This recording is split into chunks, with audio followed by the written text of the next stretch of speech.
Education care Facebook page এবং YouTube চ্যানেলে নবম দশম শ্রেণীর নতুন একটি ভিডিও টিউটোরিয়ালে সবাইকে স্বাগতম। আজকে আমরা বাংলা সাহিত্যের প্রবাস বন্ধু গল্পটির বিভিন্ন বোর্ডে আসা এমসিকিউগুলোর এবং এই গল্পটি দ্বারা কী বোঝানো হয়েছে অর্থাৎ এর মূল ভাবটি আমরা জেনে নিব। অর্থাৎ এই ক্লাসটি করার পরে প্রবাস বন্ধু নিয়ে বাংলা সাহিত্যর প্রবাস বন্ধু নিয়ে বিন্দু পরিমাণ সমস্যা থাকবে না এবং যেখান থেকেই প্রশ্ন আসুক তুমি লিখতে পারবে। তো দেরি না করে চলো শুরু করা যাক আজকের ক্লাসটি। আচ্ছা, ক্লাসটি শুরু করার আগে একটু কমেন্টে জানিয়ে দাও তুমি কোন বোর্ড থেকে আমাদের এই ক্লাসটি করছো এবং তোমাদের এসএসসি বাংলা সহ অন্য অন্য সাবজেক্টের সাজেশনগুলো প্রয়োজন কিনা। যদি প্রয়োজন হয় তাহলে কমেন্টে জানিয়ে দিও, আমরা সেটির উপর আলাদা ক্লাস আপলোড দিব। প্রবাস বন্ধু গল্পের মূল ভাবটি শুরু করি। এই গল্পটি শুরু হয় আফগানিস্তানের খাজামুল্লা গ্রামে, যেখানে লেখক বসবাসের জন্য একটি বাড়ি পান। এই গ্রামটি কাবুল শহর থেকে 2.5 মাইল দূরে অবস্থিত। সঙ্গে সঙ্গে লেখক একটি কাজের লোকও পান, যার নাম থাকে আব্দুর রহমান। স্থানীয় অধ্যক্ষ জিরা তাকে লেখকের সঙ্গে পরিচয় করিয়ে দেন এবং জানান আব্দুর রহমান খুবই কর্মঠ ও বহুমুখী কাজের মানুষ। তিনি সব ধরনের কাজ করতে পারেন, জুতা পালিশ থেকে রান্নাবান্না এবং প্রয়োজনে আরও কঠিন কাজও। এই পরিচয় বলে দেয় আব্দুর রহমান একজন দক্ষ ও দায়িত্ববান কর্মী।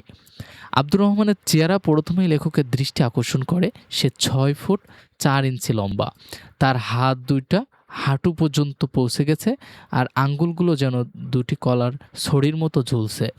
আর পা এত বড় যে তার নৌকার মতো দেখায়, আর তার কাঁধ এত চওড়া যে লেখকের মনে হয় সে যেন গোটা আফগানিস্তান কাঁধে তুলে নিতে পারবে। অর্থাৎ তার মুখমণ্ডল বড়, বিশাল নাক ও ফর্সা চামড়া, যার উপরে উঁচু নিচু রেখার জাল যেন আফগানিস্তানের পাহাড়ির মানচিত্রের মতো ফুটে উঠেছে। তবুও তার চোখ সবসময় মাটির দিকে নিবদ্ধ থাকে, যেন গুরুজনদের সামনে সরাসরি তাকানো তার জন্য বারণ। আব্দুর রহমানের চোখ বিশেষভাবে লেখকের নজর কাড়ে। তার চোখের রং লেখকের কাছে চীনেমাটির পাত্রের মতো ধূসর দেখায়। প্রথমে এই বিশালদেহী মানুষের উপস্থিতি লেখকের মনে ভয় ধরিয়ে দিলেও পরে তা আন্তরিক ব্যবহার এবং দক্ষতায় ভরসায় পান। আব্দুর রহমান নিজে জানান তিনি একসময় সেনাবাহিনীর মেসের দায়িত্বে ছিলেন। তার কাছে কাজের প্রতি পেশাদারের আরেকটি উদাহরণ। একদিন লেখক আব্দুর রহমানকে বাজার থেকে রান্নার জন্য প্রয়োজনীয় জিনিসপত্র আনতে পাঠান। লেখক যখন কাবুল থেকে বাড়ি ফিরে আসেন তখন দেখেন আব্দুর রহমান একটি বিশাল বোঝাই নিয়ে হেঁটে আসছেন।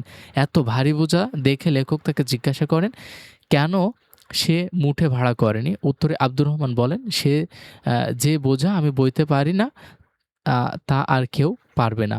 আর এই দম্ভ ভরা কথা কিন্তু বাস্তবতার প্রমাণ। রাতে খাবার হিসেবে আব্দুর রহমান অসাধারণ এক ভোজের আয়োজন করেন।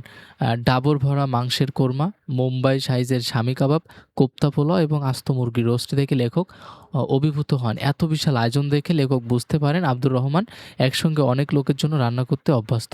যদিও এত খাবার লেখক একা খেতে পারতেন না, তবুও তিনি ধীরে ধীরে সব কিছু খাওয়ার চেষ্টা করেন, আর আব্দুর রহমান পাশে দাঁড়িয়ে তা দেখছিলেন। রাতের খাবার শেষে আব্দুর রহমান ফালুদা নিয়ে আসেন, যা লেখক বিনয়ের সঙ্গে ফিরিয়ে দেন। এরপর সে বরফে ঢাকা আঙ্গুর এনে একে একে বরফের ঘষে ঠান্ডা করে পরিবেশন করেন। লেখক এতটাই তৃপ্ত যে তার শরীরে এত ঠান্ডা আঙ্গুর নিতে রাজি নন, তবুও তিনি সেগুলো খাওয়ার ভান করেন। পরদিন সকালে আব্দুর রহমান বাদাম ও আখরোট নিয়ে আসেন, নিজেই সেগুলোর খোসা ছাড়তে শুরু করেন।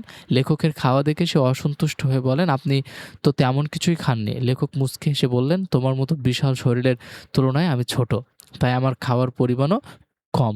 আব্দুর রহমান একসময় তার গ্রামের গল্প বলতে শুরু করেন, বিশেষ করে তার প্রিয় পানশির উপত্যকার। সে বর্ণনা করে কিভাবে সেখানে শীতকালে বরফ পড়ে আর গ্রামের লোকেরা কিভাবে শীতে বসে আরাম করে কাটায়। লেখকরা সেখানকার শীতের আমন্ত্রণ জানিয়ে সে খুবই উৎসাহিত হলেন। লেখক সেভাবে আগ্রহ দেখান না। আব্দুর রহমানের সঙ্গে লেখকের এই অভিজ্ঞতা সহজ সরল কিন্তু মজার। তার বিশাল দেহ, উদারতা এবং আন্তরিকতার ব্যবহার লেখকের মনে গভীর ছাপ ফেলে, যা গল্পের প্রতিটি মুহূর্তে ফুটে ওঠে। শিক্ষার্থীরা, এখন আমরা অর্থাৎ এই প্রবাস বন্ধু এটা আফগানিস্তানের কাবুল শহরের কে কেন্দ্র করে এই গল্পটি রচনা করা হয়েছে। আমরা এই গল্পটির খুবই গুরুত্বপূর্ণ এমসিকিউগুলো এখন জেনে নিব। সৈয়দ মুজতবা আলী কোথায় জন্মগ্রহণ করেন, কত তারিখে? 13ই সেপ্টেম্বর 1904 সালে। মোস্তফা আলীর জন্মস্থান কোথায়? আসামভুক্ত শ্রীহট্টের করিমগঞ্জে।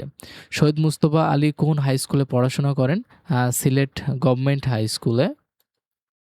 শহীদ মুস্তফা আলী কোন বিদ্যা শিক্ষাপীঠে পড়াশোনা করেন? তিনি শান্তিনিকেতনে পড়াশোনা করেন। কোন সালে তিনি বিশ্বভারতীয় থেকে স্নাতক ডিগ্রি লাভ করেন? 1926 সালে। শহীদ মুস্তফা আলী কর্মজীবন শুরু করেন কোথায়? কাবুলের কৃষি বিজ্ঞান কলেজে। মুস্তফা আলী কোথায় উচ্চ শিক্ষা লাভ করেছিলেন? বার্নিল ও বোন বিশ্ববিদ্যালয় থেকে। অর্থাৎ অ্যান্সারটি হচ্ছে খ নম্বর। কোন সালে তিনি বোন বিশ্ববিদ্যালয়টি ডক্টরেট ডিগ্রি অর্জন করেন? অ্যান্সারটি হচ্ছে গ 1932 সালে। শহীদ মুস্তফা আলী কোথায় অধ্যাপনা করেছিলেন? আজহার বিশ্ববিদ্যালয়, বারুদা বিশ্ববিদ্যালয়, আজিজুল হক বিশ্ববিদ্যালয়। অ্যান্সারটি হচ্ছে উপরের সবগুলো। শিক্ষার্থীরা, আমরা পঞ্চতন্ত্র শব্দটির অর্থ কী? প্রশ্নটা কিন্তু পঞ্চতন্ত্র কি? এটি হচ্ছে একটি অনুবাদ গ্রন্থ। প্রশ্নটা খুবই গুরুত্বপূর্ণ। চাচা কাহিনী কোন ধরনের রচনা? এটি গল্প গ্রন্থ। শাবনম কার লেখা? এটি সৈয়দ মুস্তফা আলীর। এবং আমরা প্রবাস বন্ধু গল্পে লেখকের অধিক শোকে পাথর হওয়ার কারণ কি? খাবারের আধিক্য। ও র ভয়া শব্দের অর্থ কী? প্রশ্নটা খুবই গুরুত্বপূর্ণ। আবার দেখা হবে। প্রবাস বন্ধু রচনায় লেখক কোন খাবারটি ফিরিয়ে দিয়েছিলেন? ফালুদা। প্রবাস বন্ধু রচনায় দুম্বার মাংসের গামলা কোনটি লেখকের চোখে অভঙ্কেত মনে হয়েছে? আলুর মাংসের গামলাটি। হরফুন মোল্লা বলতে কি বোঝানো হয়েছে? সকল কাজের কাজী।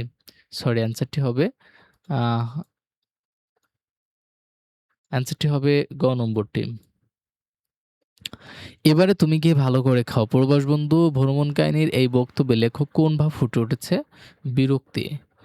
তাগত শব্দের অর্থ কী? প্রশ্নটা খুবই গুরুত্বপূর্ণ। তাগত শব্দের অর্থ হচ্ছে ক নম্বর শক্তি।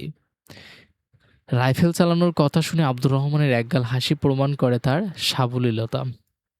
লেখক আব্দুর রহমানের ঠোঁট দুটি দেখতে পাননি কারণ আব্দুর রহমান আফগান সংস্কার মানে। প্রবাস বন্ধু ভ্রমণ কাহিনী লেখক শীতকালটা পানসির কাটাতে চান কেন? নিজের প্রাণ বাঁচানোর জন্য।